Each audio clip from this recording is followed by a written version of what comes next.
Hey y'all, today we got special guest Aunt Lou in the house and we're going to be making a cream cheese Danish in our slow cooker. It's going to be real simple to make and we're going to make it all while having a whole lot of fun. Excuse me. That was a little one.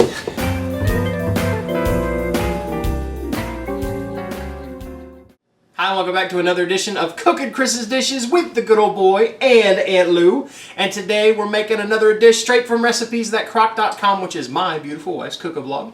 And today we're going to be making cream cheese Danish.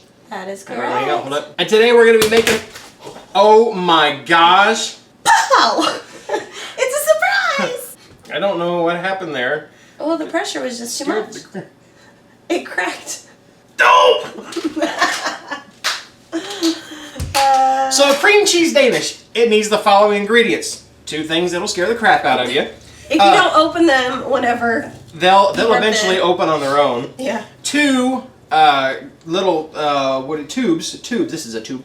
2 tubes of crescent rolls. Well, these are Pillsbury, get whatever kind you want, but the big, you know the tubes that look like this? Get 2 of them. I get the generic ones because I'm going to do that one so it doesn't scare the time out of me while we talk. No. You also need 2 things of cream cheese bricks. Should they be softened? Do they need to be softened? It makes it easier if it's softened. Yep. 1 egg separated. We'll separate that here in a minute.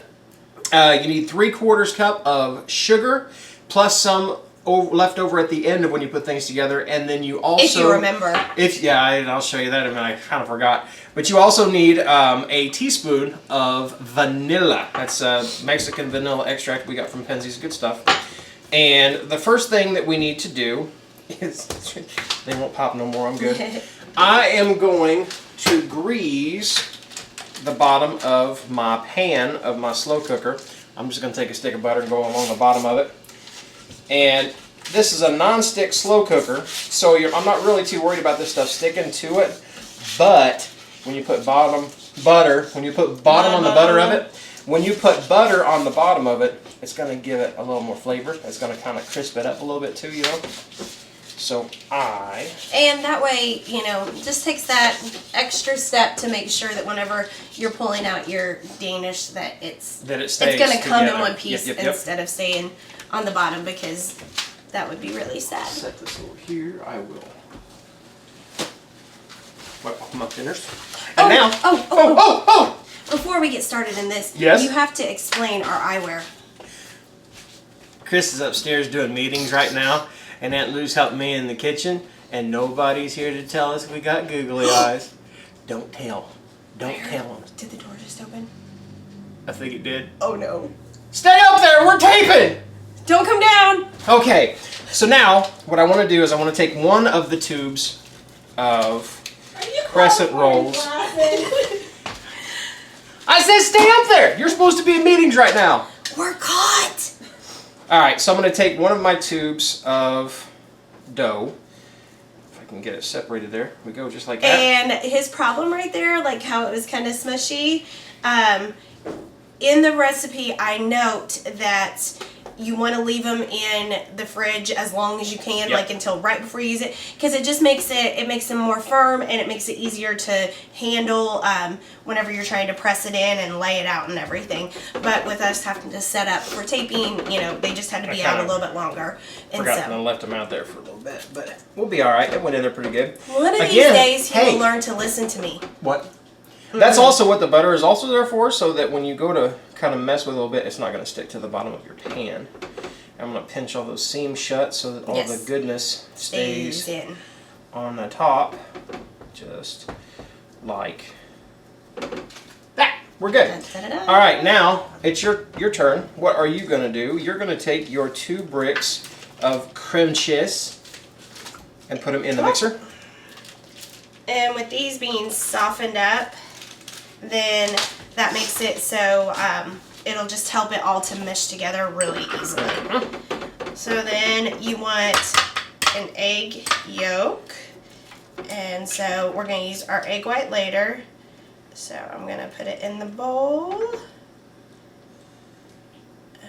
Did you get it? Almost.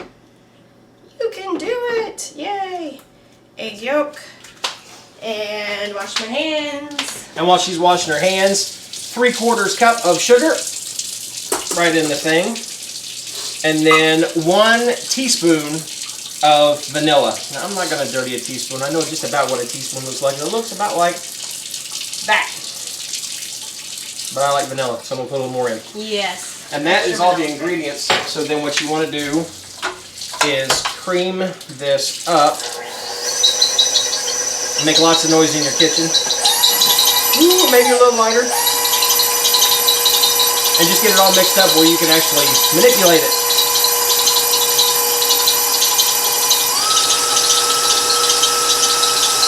You took my job.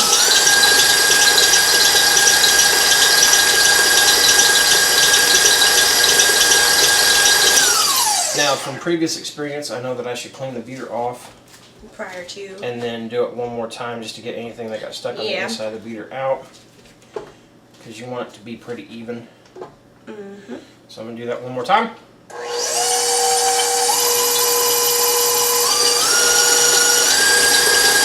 Super fast! I think you just like making it sound like it's going to fly off.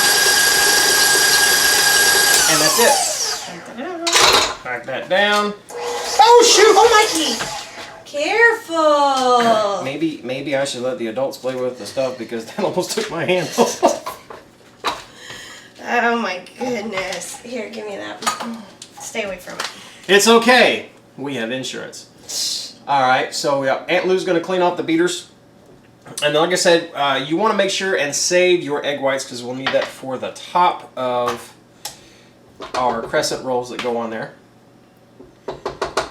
Okay, that's good. So, is there a reason you let the lot on the beater right there? Uh-huh. Some of the perks of being in the kitchen is getting to have all the good stuff left over on the spoon. But now what I want to do is realize that I never turned that camera on. So, oh no! hey, this is what the dough looks like now. But just take your mixture and I'm going to separate it into thirds. 1/3 there. 1/3 there. Clean off my bowl really good. 1/3 right in the middle. Scrape that out just a little bit. Give that to Aunt Lou. And then I want to spread this over my dough evenly until it's all covered up. And now, we've had somebody ask about if they have a smaller crock pot than a 6-quart. And if you do have a 5-quart, it's probably going to come up the sides a little bit. But just don't overlap it because, you know, usually, like if you have extra, don't overlap it in the middle. Let it come up the sides and then it'll give you a nice crisp crust around the edge and it's yummy. And, but yeah, otherwise, just lay it out flat like Mikey did. Your hands are clean, right? Mm-hmm. No! Your beard's not. So now what I want to do, other than kill my sister-in-law, is I want to take my top portion, roll her out, and then right on the top. And again, you want to make sure everything's covered up. So I'll pinch the seams as soon as I get everything just like that. Really good. Yep. And I'll pinch the seam shut. You want to make sure that's covered up. There we go. Pinch all the seams shut. Yes, there's going to be some that are like you see there's going to be folds there on the end. It's okay. It's not going to be perfect. Fine. It's going to be good. Trust me. I remember when you came up and made this the first time to test it out. It's really good with a glass of milk, really good with a cup of coffee. Really good just as long as it's on a fork and going in my mouth. And then now I want to take the whitewash portion, your egg white, and... Now, one thing I did learn when I made this the first time, don't put too much on there or else it'll kind of go down into the, like any dips, and then you'll have egg white on top, which, I mean, wasn't bad, but... You know, if you don't want to feel like you have a piece of egg on top, then you'll just lightly do it. And then what Mikey forgot to do with the one we're going to show you here in just a second that we've already made. I have a problem with following instructions from Anybody. Word. I Yep. forgot to put the sugar on top, so I will let Aunt Lou do that while I am washing my Because he's still not hands going to do it. and my face. Mikey, you got a little, a few white hairs in your beard. What's up with that? Oh, I got more than that. I have a 10-year-old daughter. She's giving me more and more every day. Oh, you have an amazing 10-year-old daughter. Yeah, she's all right. And so I'm just going to sprinkle the sugar all over the whitewash.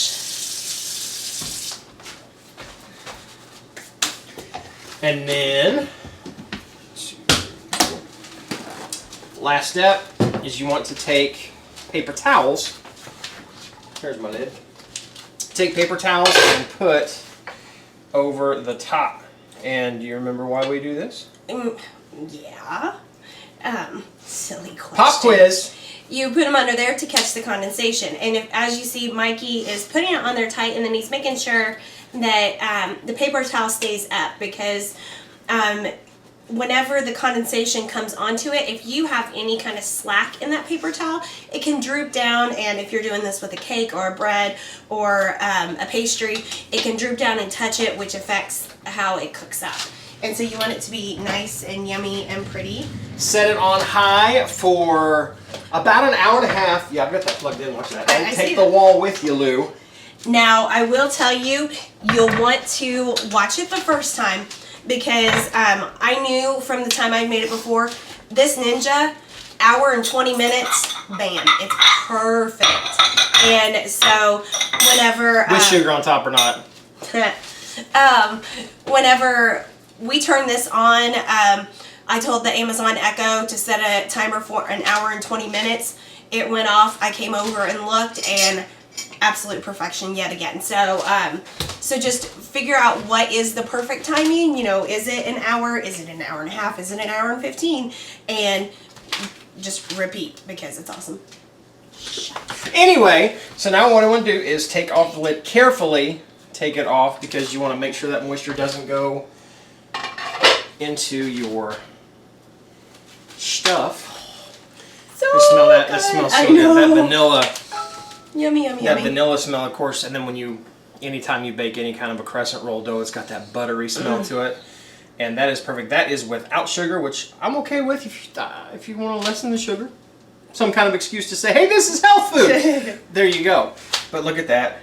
It's brown. You can see how brown that is on all the sides, and then it's soft. It's doughy. And again, like, if we would have left this for another 10 minutes, that brown could have went over to a little bit on the dark to black side. Yeah, this and isn't a set it and forget it for 8 hours recipe. No, you want to, like I said, even though Mikey's making fun of me, I really want to make sure you guys know to find that perfect time for yours, because if you do, you got this amazing, like, golden on the edges. Ow, that's still hot. And then it's all baked up and fluffy and creamy. Oh, it smells so good. I'm not waiting for you. That's the most silence I've heard out of her all day.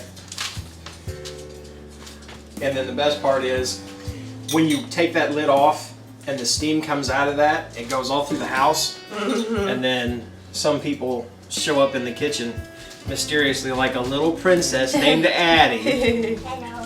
Hey. So, how about if Miss Addie takes a try of this? See what she thinks. Is that good? I gotta try a bite. I gotta try Can I have a something. plate of this, please? The butter. Awesome. The butter going into that crust and browning it up on the bottom. But you can see there's the bottom of it right there. That's evenly brown. It's sweet.